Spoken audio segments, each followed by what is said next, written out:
Galatians chapter 2. Then, after 14 years, I went up again to Jerusalem with Barnabas, taking Titus along with me.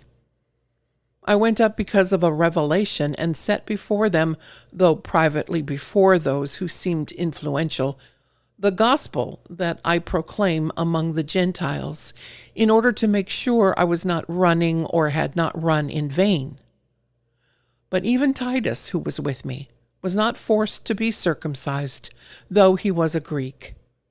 Yet because of false brothers secretly brought in, who slipped in to spy out our freedom that we have in Christ Jesus, so that they might bring us into slavery. To them we did not yield in submission even for a moment, so that the truth of the gospel might be preserved for you. And from those who seemed to be influential, what they were makes no difference to me. God shows no partiality. Those, I say, who seemed influential added nothing to me.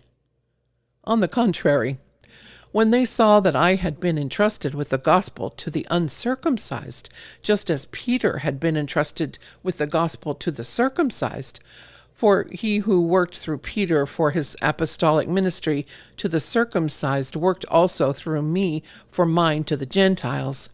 And when James and Cephas and John, who seemed to be pillars, perceived the grace that was given to me, they gave the right hand of fellowship to Barnabas and me, that we should go to the Gentiles, and they to the circumcised.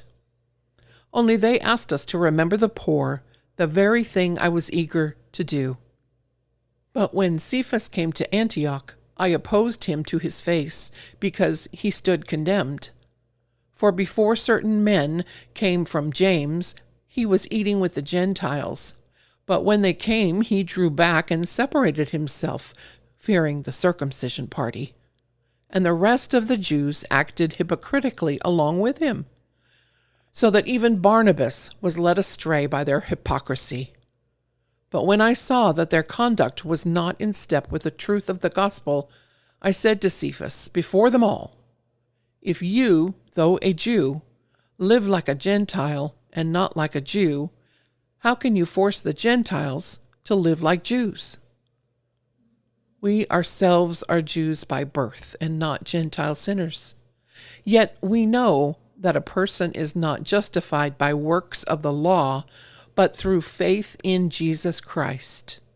So we also have believed in Christ Jesus, in order to be justified by faith in Christ and not by works of the law.